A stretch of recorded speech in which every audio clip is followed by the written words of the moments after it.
एक छोटी सी बच्ची अपनी मिट्टी की गुल्लक लेके बाजार के अंदर दौड़े जा रही थी। वो दौड़ते दौड़ते एक मेडिकल की दुकान पे पहुंची। जैसे ही मेडिकल की दुकान पे पहुंचती है, वहाँ पे देखती है कि बहुत ज़्यादा भीड़ है। तो भीड़ के अंदर क्या है, थोड़ा आगे जाती है काउंटर के पास में, और दुकानदार जो मेडिकल के अंदर होता है उसको आवाज़ लगाती है, लेकिन वो सुनता नहीं क्योंकि काफ़ी भीड़ होने के कारण वो और कस्टमर को भी हैंडल कर रहा होता है। तो काफ़ी देर आवाज़ लगाने के बाद में वो थोड़ा गुस्सा हो जाती है। तो उसने क्या किया, अपना मिट्टी का गुल्लक लिया और काउंटर पर रख दिया ज़ोर से। जैसे उसने रखा तो वो दुकानदार जो मेडिकल के अंदर जो था वो, और जो काउंटर के आसपास में लोग खड़े होते सभी उस लड़की की तरफ देखने लगे। तब उस दुकानदार ने पूछा, बेटा तुमको क्या चाहिए? तब उसने कहा, मुझे चमत्कार चाहिए। दुकानदार थोड़ा हैरान रह गया, मेडिकल शॉप वाला। उसने फिर पूछा, बेटा तुम्हें क्या चाहिए? उसने कहा, मुझे चमत्कार चाहिए। तभी काउंटर के पास में एक आदमी खड़ा हुआ था। उसने पूछा, बेटा तुम्हें चमत्कार क्यों चाहिए? तब उस लड़की ने अपनी कहानी बताई। उसने कहा कि कुछ दिन पहले मेरे भाई है एक छोटा जो मुझसे, उसके सर में थोड़ा दर्द होने लगा, तो मेरे पापा ने उसके हॉस्पिटल में एडमिट करवाया। जब हॉस्पिटल में एडमिट करवाने के बाद में जब पापा घर पे आए, तो मैंने उनसे रोज़ पूछती हूँ भैया कहाँ आए और कब आएंगे। तो वो कहते हैं कल आएंगे कल आएंगे कल आएंगे, ऐसे ऐसे करके रोज़ मुझे कहते रहते हैं। लेकिन एक दिन क्या, जैसे रात को मम्मी रो रही थी, तब पापा उनसे कह रहे थे मेरे पास उसकी दवाई का और उसके इलाज का जितना पैसा होना चाहिए मेरे पास नहीं है। तो मैंने सोचा चलो मेरे पापा के पास पैसे नहीं है तो क्या हुआ, मेरे पास तो काफ़ी पैसे हैं, इसलिए मैं अपना गुल्लक लेके आई हूँ और मुझे चमत्कार चाहिए, क्योंकि मेरे पापा ने कहा उसे कोई चमत्कार ही बचा सकता है। तो जो वो आदमी था उसने कहा तुम्हारे पास कितने पैसे हैं? तो उसने सुनते ही बात अपना गुल्लक लिया और नीचे दे मारा।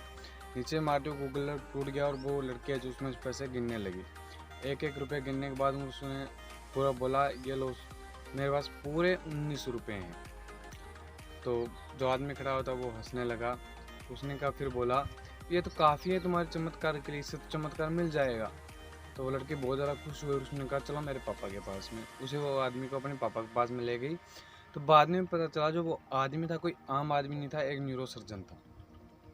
उसने सिर्फ 19 रुपये में उस लड़के की सर्जरी की और कुछ टाइम बाद में वो लड़का एकदम तैयार भी हो गया। तो वो क्या था, लड़की थी, उसका भाई था, मम्मी था, पापा था, चारों एक साथ बैठ कर रात को खाना खा रहे थे। तभी जो लड़के की माँ था उसने अपने पति से पूछा, बताओ श्री आपने ये चमत्कार किया कैसे?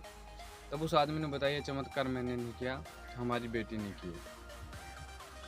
तब वो जब बहुत ज़्यादा खुश हुए। ठीक इसी प्रकार हमारी ज़िंदगी में भी हमारे साथ होता है। कई बार हमारे साथ क्या होता है, कुछ ऐसे रास्ते आ जाता है या कुछ ऐसा टाइम आ जाता है जिस टाइम हमें कोई रास्ता दिखाई नहीं दे रहा हो, हम थक चुके होते हैं, हार जाते हैं, हम कोशिश नहीं करते, कोई प्रयास नहीं करते। लेकिन ठीक उसी टाइम हमारे अंदर एक बच्चा होता है, ठीक उस लड़की की तरह जो कभी हार नहीं मानता है, हमेशा जिद करता रहता है, प्रयास करता रहता है, कि उसे नासमझ चीज़ की, जो नासमझ होता है उस चीज़ की कुछ समझ नहीं होती। वो प्रयास करता रहता है, करता रहता है, करता रहता है और सफल हो जाता है। ठीक इसी प्रकार हमारे साथ होना चाहिए भी। हमें अगर मान लो भी एक रास्ता नज़र नहीं आ रहा है तो कोई दिक्कत वाली बात नहीं है। अगर हम प्रयास करेंगे हो सकता है हमें दूसरा रास्ता नज़र आ जाए, तीसरा नज़र आ जाए, चौथा नज़र आ गया। हम एक बार थक के बैठ गए तो हमें कोई भी प्रयास नहीं करेंगे तो जाहिर सी बात है सारे रास्ते वैसे ही बंद है और अपने कुछ कर भी नहीं सकते। इसलिए अगर जब भी हमारे सामने कुछ ऐसी मुसीबत आए, कुछ ऐसा टाइम है जब हमें कोई रास्ता दिखाई ना दे, तब हमें हार नहीं माननी, एक बार प्रयास और करना चाहिए। इस प्रयास के जुनून में कुछ कर दिखाओ, ऐसा भी दुनिया बनना चाहिए आपके जैसा। बाकी मिलते हैं अपने नेक्स्ट वीडियो के अंदर।